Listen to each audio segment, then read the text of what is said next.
Монгол улсын үндэсний урлагийн их театр үзүүлж байна. За сайн байцгаана. Өнөөдөр би та бүхэндээ ардын бишгүр хөгжмийн талаар товчхон танилцуулга хүргье.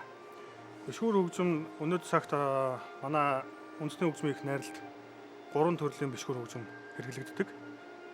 3 төрлийн бишгүр нь баялаг бишгүр, ардын бишгүр, их бишгүр гэсэн 3 төрөл байна.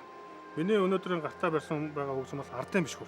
Ардын бишгүр нь нөгөө хоёр баялаг бишгүр, их бишгүрээс ялгаатай тал нь гэвэл одоо дугуйлтынхаа хувьд тийм эрдүү, дуутай, урай, дуудлага тоглоход их тохиромжтой тийм байдаг. Бүтцийн хувьд бол нөгөө хоёр хөгжим маань тийм олон даралтай, дуугарлалтын цар хүрээний хувьд их тийм өргөн багтаамжтай байдаг бол миний энэ хөгжим бол ямар нэг даралт байхгүй.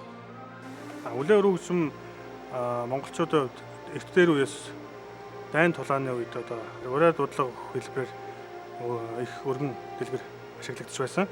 Түүнээс хойш дэлхийн олон улс орнуудаа яарч тархаж одоо тухайн газар орон нутгийнхаа амьдралын хэв маяг зан заншлаас шалтгаалж олон төрөл, олон хэлбэр болж одоо хөгжсөн байдаг.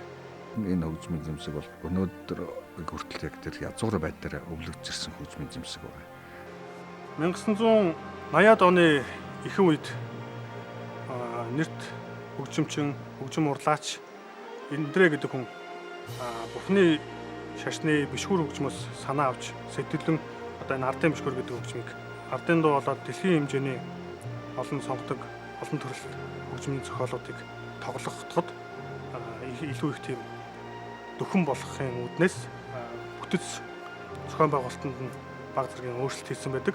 Бурхны шашны бишгүүрийн хувьд бол урдаа 7 нүхтэй, ардаа 1 нүхтэй ингэж игэнсэн тийм нүхтэй тийм хөгжим байсан. Тухайн тэр хөгжим нь бол одоо өнөөдрийн бидний тоглодог мэрэгжлийн төвчний зохиол бүтээлүүдийг тоглоход жоохон тийм дутмаг талтай байсан бол өнөөдрийн Эндрэгван зохиож бүтээсэн одоо энэ хөгжмийн хувьд бол бүхэл талын зохиол бүтээлүүдийг тоглоход их төхөм амархан болсон байгаа. Одоо та бүхэндээ өнөөдөр би дугуйлтаас нь багахан зүйл тоглож сонирхуулъя.